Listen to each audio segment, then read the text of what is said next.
कि प्रदेश में 18 से लेके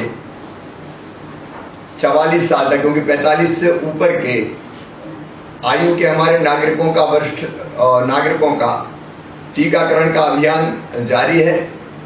डोजेज की उपलब्धता के हिसाब से वो वैक्सीनेशन का कार्यक्रम चल रहा है, वो यथावत चलता रहेगा। हमारी कोशिश रहेगी कि जल्दी डोजेज प्राप्त होते रहें और हम वैक्सीनेशन को और गति प्रदान करते रहें, क्योंकि संक्रमण की चेन तोड़ना नंबर 1 और वैक्सीनेशन का काम तेजी से करना नंबर 2, ये इस महामारी पर नियंत्रण करने के लिए बहुत आवश्यक है।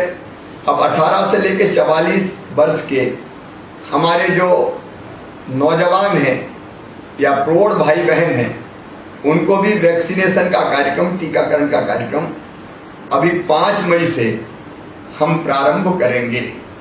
अभी हमने जो आकलन किया कि जो संभावित संख्या होगी जिसका हमको वैक्सीनेशन करना पड़ेगा 18 से लेकर 44 साल तक की, उसके लिए हमको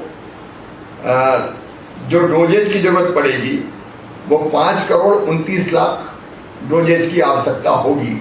तो 5 करोड़ 29 लाख डोजेज के दोनों वैक्सीन निर्माता जो कंपनी हमारी, कोविशील्ड वैक्सीन के लगभग 4 करोड़ 76 लाख और कोवैक्सीन के लगभग 52 लाख 25 हजार डोजेज के क्रय करने के, खरीदने के ऑर्डर हमने दे दिए हैं। और हम लगातार ये कोशिश कर रहे हैं कि दोनों वैक्सीन निर्माता serum institute of India Pune Maharashtra और भारत बायोटेक वैक्सीन हैदराबाद, ये हमको तेजी से सप्लाई करे। अभी सप्लाई की सुनिश्चितता नहीं कि कब वो कितनी देंगे, ये बताने की स्थिति में नहीं है, और इसलिए अभी 1.5 लाख डोज के हिसाब से हमने वैक्सीनेशन का प्रोग्राम जो हमारे अभी हाथ में है फाइनल किया है। इस बीच मुझे लगता है 15 मई के आसपास हमको और डोजेज प्राप्त होने लगेंगे, जो चर्चा के आधार पर दिखाई दे रहा है। तो हम अगले सत्रों का निर्धारण भी हम करेंगे। 5 और 6 मई को हम शुरुआत करेंगे। 104 जो सत्र है उनमें लगभग 10,400 डोजेज लगाए जाएंगे। 8 और 10 मई को फिर ये सत्र बढ़ा के 416 कर दिए जाएंगे और 41,600 डोजेज लगाए जाएंगे। 12, 13 और 15 मई को ये सत्र बढ़ा के 960 कर दिए जाएंगे और 96,000 डोजेज लगाए जाएंगे।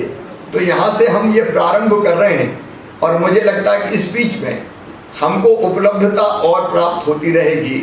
हम लगातार बात करते जा रहे हैं कि हमको जल्दी उपलब्ध कराई जाए, तो जैसे जैसे उपलब्ध होती जाएगी हम अपने नौजवानों को ये वैक्सीन लगाते जाएंगे, सबको निःशुल्क लगाएंगे। ये हमारा संकल्प है, कोई नहीं छूटेगा, ये भी हमारा संकल्प है। जो हमारे पत्रकार मित्र हैं अधिमानता प्राप्त और उसके अलावा भी, उनको भी ये डोजेज लगाने के हम अलग से सत्रों का आयोजन करेंगे।